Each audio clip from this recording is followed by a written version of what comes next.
Hi friends, welcome back to my channel. ప్రతిరోజు కార్తీక దీపం serial టీవీలో కన్నా ముందుగా చూడడానికి వెంటనే మా ఛానల్ని సబ్స్క్రైబ్ చేసుకుని పక్కనే ఉన్న గంట సింబల్లో ఆల్ పైన క్లిక్ చేయండి. అప్పుడే నేను పోస్ట్ చేసే వీడియోస్ మీరు మిస్ కాకుండా నోటిఫికేషన్ ద్వారా చూడగలరు. ఇక సీరియల్లోకి వెళ్తే కార్తీక దీపం సీరియల్లో జ్యోత్స్న బండారం బయట పెడతాడు కాశీ. ఇక దాంతో షాకింగ్ నిర్ణయం తీసుకుంటాడు శివనారాయణ. మరి అసలు ఏం జరిగింది? అసలు జ్యోత్స్న గురించి అసలు ఎలాంటి నిజాన్ని కాశీ బయట పెట్టాడు? మరి ఏం నిర్ణయం తీసుకోబోతున్నాడు శివనారాయణ? జ్యోత్స్నకి ఏ విధంగా బుద్ధి చెప్పబోతున్నాడు అనేది తెలియాలంటే ఈ వీడియోని చివరి వరకు స్కిప్ చేయకుండా చూడండి. అప్పుడే మీకు క్లియర్గా అర్థమవుతుంది. అలాగే ఈ వీడియోని ఇప్పటి వరకు లైక్ చేయని వాళ్ళు ఇప్పుడే లైక్ చేసేయండి. ఇక సీరియల్లోకి వెళ్తే కాశీ ఆ శ్రీధర్ దగ్గర పిఏగా పనిచేస్తుండడం ఏ మాత్రం ఇష్టం ఉండదు పారిజాతంకి. తన మనవడు తన మామ దగ్గర ఒక పనోల్లాగా పడుండడం, సార్ సార్ అంటూ తనని కాళ్ళ కింద చెప్పులాగా తొక్కి పట్టు ఉంచడం అస్సలు తట్టుకోలేకపోతుంది పారిజాతం. ఇదే విషయాన్ని జ్యోత్స్నతో కూడా చెప్తుంది. అప్పుడు జ్యోత్స్న, వీడు ఇక్కడ ఉండడం వల్ల ఎప్పటికైనా నాకు ప్రమాదమే జరుగుతుంది, ఎప్పుడు ఏ విషయంలో ఎలాంటి టెన్షన్ వస్తుందో నేను చెప్పలేకపోతున్నాను, కాబట్టి ఈ విషయంలో నేను ఒక ముందు స్టెప్ తీసుకోవాలి. గ్రానీకి తన మనవడు అలాగే శ్రీధర్ మామయ్య ఇక్కడ ఉండకుండా ఉండేలా చేయాలి. వాళ్ళని ఒక్కొక్కరిని ఈ కుటుంబానికి దూరం చేయాలి. ఈ కుటుంబానికి మంచి చేయాలని ఆలోచించే వాళ్ళని ప్రతి ఒక్కరిని మెల్లిమెల్లగా అలా దూరం చేస్తూ రావాలి అని చెప్పేసి కాశీని దూరం చేయాలని చూస్తుంది. అదేవిధంగా తన గ్రానీని రెచ్చగొట్టి కాశీని ఆ ఉద్యోగం మానిపించేలా చేయాలని చూస్తుంది. అదే విషయంలో కాశీతో కూడా గొడవ పడతారు ఇద్దరు కలిసి. సిగ్గు లేదా? నీ మామ కాళ్ళ కింద చెప్పులాగా పడినట్టు పని చేయడం అసలు ఏంట్రా? నీకు ఈ కర్మ ఏంటి? నువ్వు బాగా చదువుకున్నావు, నీ చదువుకు తగ్గ ఉద్యోగం వెతుక్కు అంటూ అనగానే ఇక అన్ని విషయాల గురించి చూడు నానమ్మ, నువ్వు నాకు కాదు నీ మనవరాలకి చెప్పు, నీ చదువుకు తగ్గ పనులు చెయ్యి, నీ అర్హతకు తగ్గ పనులు చెయ్యి అని. కానీ సొంత ఇంట్లోని దొంగలాగా మారింది నీ మనవరాలు. అంటే సొంత ఆస్తినే కాజేయాలని, అలాగే తనకు ఈ కంపెనీల మీద ఎన్ని కోట్లు తినిందో తనకి బాగా తెలుసు. తన స్కామ్లన్నిటిని కూడా బయట పెట్టే పనిలో ఉన్నాడు మా మామయ్య. అప్పుడు తెలుస్తుంది ఎవరి జీవితం రోడ్డున పడుతుంది, ఎవరి బతుకు అన్యాయం అయిపోతుంది అనేది. కానీ నీకు ఇంకొక విషయం చెప్పనా జ్యోత్స్న? సారీ, అక్క అని పిలవాలని నాకైతే అనిపించట్లేదు. ఎందుకంటే అక్కగా నువ్వు ఏనాడు నాతో ప్రవర్తించలేదు, అక్కలాగా నా మీద ఎప్పుడు ప్రేమ చూపించలేదు. అక్క అంటే నాకు దీపక్కే. నా జీవితంలో మంచి చెడు ఏంటి, నేను ఎలా ఉంటే సంతోషపడతాను, నేను ఎవరితో ఉంటే సంతోషంగా ఉంటాను అని ఆలోచించి నాకు స్వప్నకి పెళ్లి చేసింది. అసలు అక్క అంటే అమ్మ తర్వాత ఇంకో అమ్మ అంటారు, కానీ నీకు అలాంటి అర్హతలు ఏమీ లేవు. దీపక్క నా సొంత అక్క కాకున్నా కూడా తను నా మంచే కోరుకుంటుంది. తను ఎప్పుడు నా గురించి, నా భార్య గురించి, అందరి క్షేమం గురించి ఆలోచిస్తుంటుంది. అలాంటి మనిషికి అపాయం చేయాలని మీరు ఏదైనా చేస్తే మాత్రం ఖచ్చితంగా నేను ఎలా అడ్డు చెప్పాలో అలా అడ్డు చెప్తాను. మీరు నా గురించి ఆలోచించాల్సిన అవసరం లేదు, నా బ్రతుకు ఏమైపోతుందని ఆలోచించాల్సిన అవసరం కూడా లేదు. ఇప్పుడు మీ బండారం బయటపడకుండా చూసుకోండి. ఇప్పుడు ఆ కోట్ల స్కామ్ వెనుక ఉన్నది నువ్వే అని తెలిస్తే నా బ్రతుకు నేను ఎలాగో కాళ్ళ కిందో ఎవరి కాళ్ళ కిందో చెప్పులాగా పడుండి నేను పని చేసుకుంటాను. కానీ నీకలా కాదు కదా.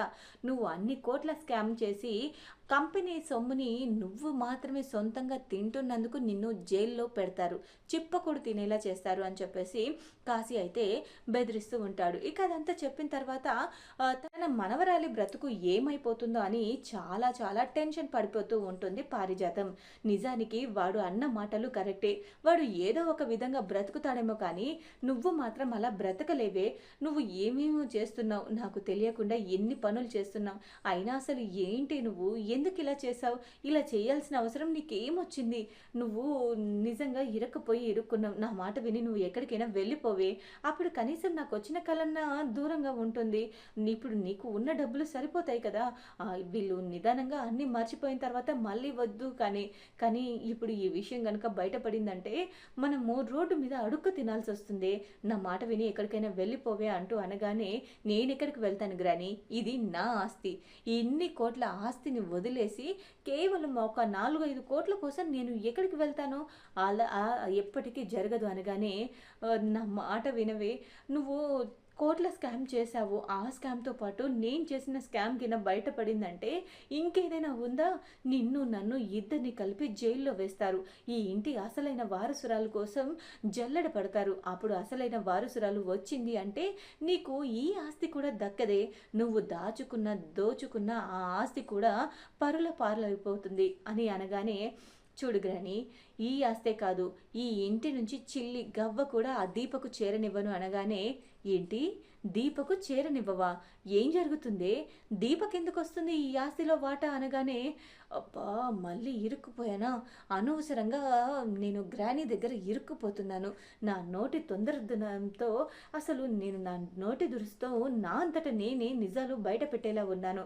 ఈ విషయం కానీ పొరపాటున గ్రానీకి చెప్తే ఆ రోజు నేను దశరథ సుమిత్రల కూతురు కాదు అన్నట్టుగా దీపే ఇంటి అసలైన వారసురాలు అని కూడా చెప్తుంది.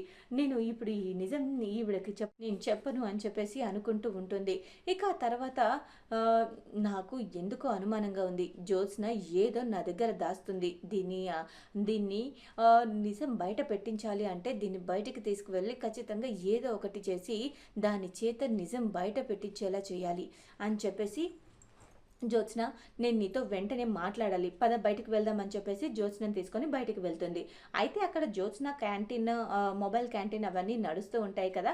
అలా శ్రీధర్ పిఏగా చేస్తున్న కాశీ అన్ని క్యాంటీన్లన్నీ అబ్జర్వ్ చేస్తూ ఉంటాడు. అయితే అన్ని మొబైల్ క్యాంటీన్ల దగ్గరికి వెళ్ళి ఎంత సేల్ అయ్యింది, ఎంత మిగులుతుంది, నిన్నటికి ఈ రోజుకి తేడా ఎంత అని కనుక్కోమని శ్రీధర్ అయితే కాశీకి ఆర్డర్ వేస్తాడు. ఇక దాంతో అసలు తనకి తన మామ దగ్గర పనిచేయడం ఇష్టం లేకపోయినా తన భార్య కోసం, తన భార్యని ప్రేమించిన తన భార్య మాట నిలబెట్టడం కోసం అని చెప్పేసి కాశీ అయితే అన్ని అలా వెళ్తూ ఉంటాడు. అలా వెళ్తూ ఉండగా ఒక దగ్గర శ్రీ జ్యోత్స్న ఇంకా పారిజాతం మాట్లాడుకుంటూ ఉంటారు. ఏంటి నానమ్మ ఇంకా జ్యోత్స్న ఇలా మాట్లాడుతున్నారు, ఏం ప్లాన్ వేస్తున్నారు, అసలు మళ్ళీ ఎవరి కొంప కూల్చాలని చూస్తున్నారు, ఖచ్చితంగా నేను తెలుసుకోవాలి. కొంపదీసి దీపక్కకి ఏదైనా హాని తలపెట్టాలని చూస్తున్నారా? కడుపుతో ఉన్న దీపక్కని కానీ, దీపక్క కడుపులో బిడ్డని కానీ ఏదైనా చేయాలని చూస్తున్నారా? నేను ఎంతకైనా మంచిది దీపక్కను జాగ్రత్తగా ఉండమని చెప్పాలి అని చెప్పేసి అనుకొని ఇక వెంటనే తను ఒక చాటుగా ఉండి వాళ్ళ మాటలన్నీ వింటూ ఉంటాడు. వసై నువ్వు మర్యాదగా నిజం దాచకుండా చెప్తావా లేదా? లేదంటే నేనే ఆ ఇంటి వారసురాలు గురించి నువ్వు ఈ ఇంటి అసలైన వారసురాలు కాదు అని అందరి ముందు బయట పెట్టేయమంటావా?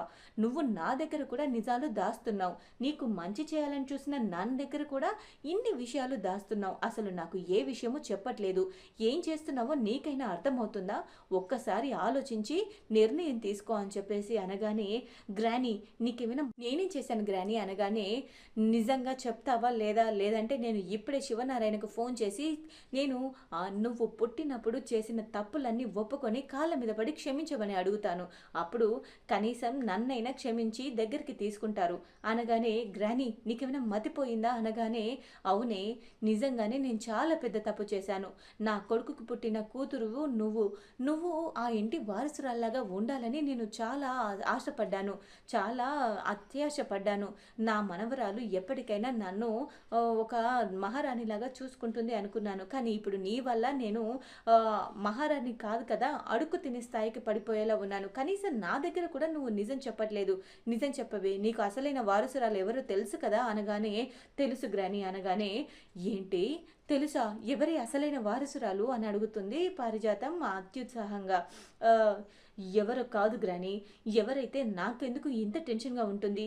ఎప్పుడు అది నా కళ్ళ ముందే అనుక్షణం నా ముందే తిరుగుతుంది.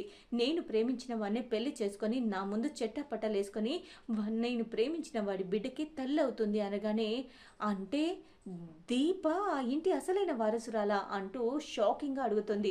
అవును గ్రాని, దాని పేరెత్తితేనే నాకు మంటగా ఉంది. అసలు దాన్ని తలుచుకుంటేనే నాకు కంపరంగా ఉంది. అలాంటిది దాన్ని ఆ ఇంటి వారసురాలాగా నేను ఎలా చూడాలి? ఇన్ని రోజులు ఆ ఇంటి పని మనిషిలాగా మన కాళ్ళ కింద పడ్డ చెప్పులాగా పడింది. అలాంటి దాన్ని నేను ఆ ఇంటి వారసురాలాగా ఎలా యాక్సెప్ట్ చేస్తాను గ్రాని? నేను ఇప్పుడు ఆ నిజం తెలిస్తే నేను ఆ ఇంటి పని మనిషిని అవుతాను. అప్పుడు ఆ అవమానాన్ని భరించడం కన్నా నేను చావడం బెటర్ అనగానే, ఏంటి ఇంత పెద్ద నిజం నీకెప్పుడు తెలిసిందే అనగానే, ఉన్నాడుగా నీ కొడుకు వల్లే నాకు ఈ నిజం తెలిసింది. నీ కొడుకు ఎక్కడ ఈ నిజం బయట పెడతాడో అని చాలా భయపడ్డాను. నేను తన కూతుర్ని అనే విషయం ఎక్కడ బయట పెట్టేస్తాడో అని చాలా సార్లు టెన్షన్ పడ్డాను. టెన్షన్‌లో నిజానికి నాకు వచ్చిన కోపానికి నీ కొడుకుని చంపేయాలని చాలా ట్రై చేశాను. అసలు నీ కొడుకే లేకపోతే అసలు ఇలాంటి విషయాలేవి బయటపడవు అనుకున్నాను. కానీ అనవసరంగా అనుకుంటూ మనసులో అనుకుని ఈ విషయాలన్నీ చెప్పేస్తుంది. కానీ దాసు మీద అటాక్ చేసిన విషయాన్ని మాత్రం మనసులోనే తొక్కుకుంటుంది. ఇక ఇదన్నీ విన్న తర్వాత ఒక్కసారిగా కాశీ అయితే చాలా షాక్ అయిపోతాడు. ఏంటి ఇంత జరిగిందా? మా నాన్నమ్మ ఇంత కుట్ర చేసిందా? ఆ ఆస్తిని పొందడం కోసం మా నాన్నమ్మ అసలైన వారసురాలైన దీపక్ని చంపించాలని చూసిందా? ఇలాంటి వాళ్ళని ఊరికి వదిలిపెట్టకూడదు అని చెప్పేసి వెంటనే కాశీ శివనారాయణ దగ్గరికి వెళ్ళి అన్ని నిజాలు మొత్తం కూడా పూసగుచ్చినట్టు చెప్పేస్తాడు. ఇక జ్యోత్స్న ఆ ఇంటి అసలైన వారసురాలు కాదని వాళ్ళిద్దరూ మాట్లాడుకున్న ఆ నిర్ణయ మొత్తం వీడియో కూడా శివనారాయణకు చూపించి ఇక శివనారాయణ అదంతా విన్న తర్వాత దశరథ, సుమిత్ర, శివనారాయణ షాక్ అయిపోతారు. ఇక తర్వాత ఆ ఇంట్లో పని మనిషిగా మారిన దీపని అలాగే తన భర్త అయిన కార్తిక్‌ని చూసి చాలా షాక్ అయిపోతారు. అసలు ఈ ఇంటి వారసత్వం కోసం, ఈ ఇంటి కోసం ఇంత కష్టపడుతున్నావు. ఈ ఇంట్లో వాళ్ళని కాపాడుకోవడం కోసం నువ్వు ఇంత కష్టపడుతున్నావా దీప అంటూ దీపం మీద అమితమైన ప్రేమ చూపిస్తూ దీపని ఇన్నాళ్ళు ఇన్ని మాటలు అన్నందుకు సుమిత్ర కూడా చాలా బాధపడుతుంది. ఇక దశరథ అయితే దీపే తన కూతురు అని తెలిసిన తర్వాత చాలా చాలా సంతోషిస్తాడు. జ్యోత్స్న చేసిన కుట్రలన్నీ తెలిసిన తర్వాత జ్యోత్స్న మీద షాకింగ్ నిర్ణయం అయితే తీసుకుంటాడు Sivanarayana.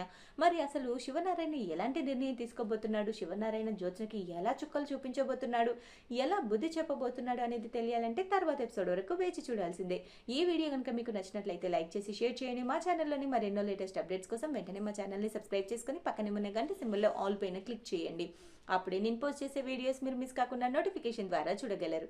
Thanks for watching my video.